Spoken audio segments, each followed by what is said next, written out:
Are you going to the Singapore Grand Prix for the first time? Are you looking for any helpful tips and tricks from someone who's actually been to the Singapore Grand Prix before? Hi, my name is Lauren. I have been to 4 Grand Prix so far, 3 in Australia, 1 in Singapore, and I will be at the Singapore Grand Prix later this year. By no means am I an expert on actually going to a Grand Prix. However, these are just some of the things that have actually helped me whenever I've gone to a Grand Prix before.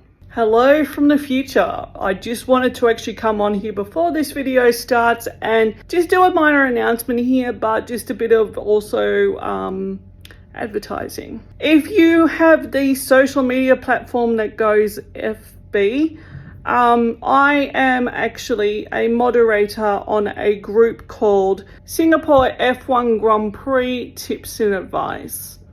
It is the largest Singapore Grand Prix related group on the FB platform. And I have a little bit of a minor announcement. I was recently made a moderator on now. So if you have any questions or any advice, please come over and we can help you out as much as we possibly can. We are a very friendly group. We also have meetups organized throughout the Grand Prix weekend and also discounts as well at certain businesses. So if this interests you, please come on over and we will help you out as much as we can. Back to the video. So let's just dive into how to navigate Singapore on public transport using the MRT, the LRT, or the public bus system. First up, the MRT, which is short for mass rapid transit. It's basically Singapore's equivalent to, say, the tube or an underground or a subway or some sort of metro train that you may have been on within a big city. You'll find that the MRT is probably, if not one of the most efficient forms of transport. It gets pretty much anywhere across Singapore. Because it just connects you to pretty much any part of the city, it's perfect for both tourists and locals alike. Next up is the LRT or light rail system. I'm just going to preface this now.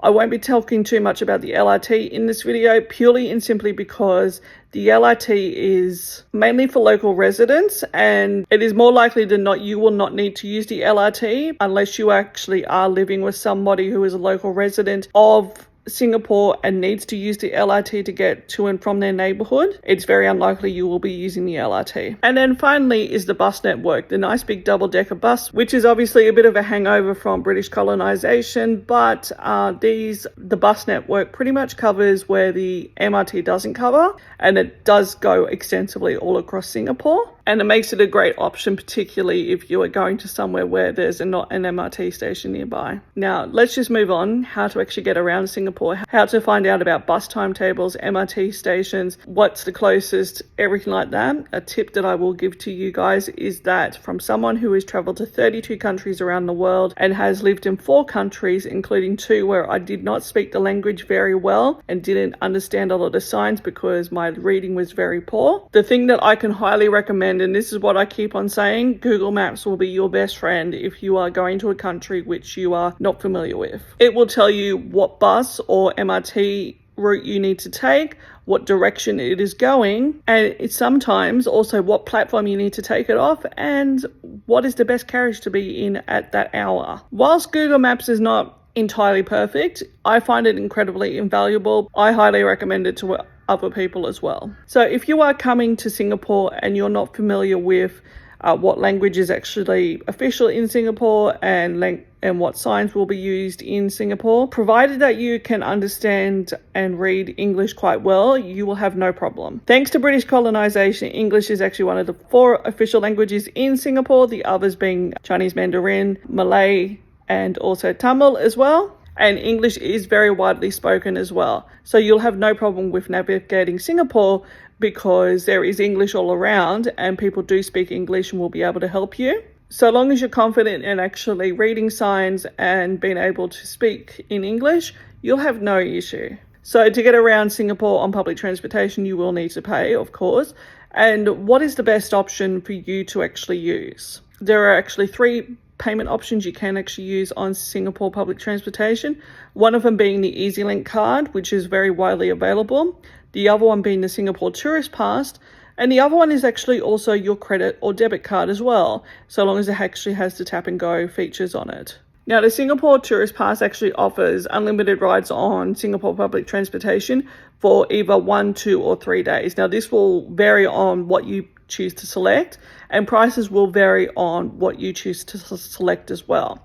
Now, you can actually get a 3-day with a plus option as well, which will include some sort of SIM card. However, prices will vary on what you do actually select. You can use your tap and go debit or credit card whilst you're actually navigating Singapore public transportation. However, there is actually a catch on this. There is actually a 60 cent per day surcharge fee on all foreign cards that are actually used. And depending on your bank, there might actually be extra bank fees for actually using your card in a foreign country as well, such as exchange rate fees or conversion fees. If you don't want to be stung with bank fees and don't want to be hit with a daily surcharge of 60 cents, particularly if you are actually on a tight budget, I would actually stick to other options. Now, the final option you can actually get in Singapore to get around on public transportation is my own personal preferred option, which is the EZ-Link card. And the reason why I actually prefer that one over the other cards is because of its flexibility. You pay $10 for the card and you get $5 worth of credit onto your card already.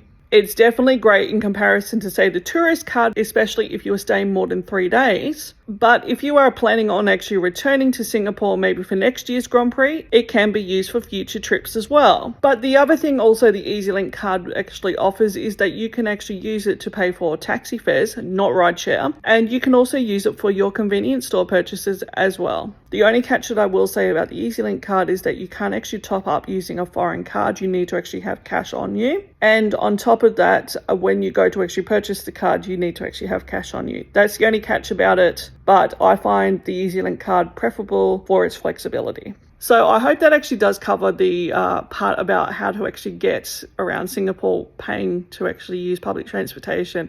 Let's move on to bus etiquette. Now, the thing is that when you actually are on the bus, you will need to actually hail it down at your designated bus stop. If you don't actually flag it down, it will actually drive on by unless it's actually stopping to let off passengers. Singapore's public transportation runs between roughly 5:30 a.m. and midnight.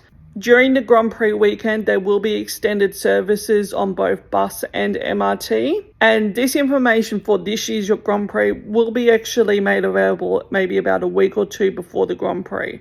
It will be actually after National Day that more information about the Grand Prix will actually be put onto the Land Transport Authority Facebook page. And I would highly suggest actually liking that page so then you give them more information about what will actually happen during the Grand Prix.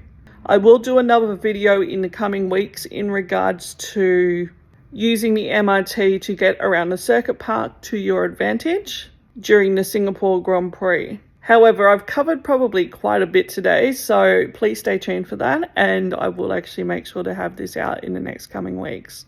Peace out, guys.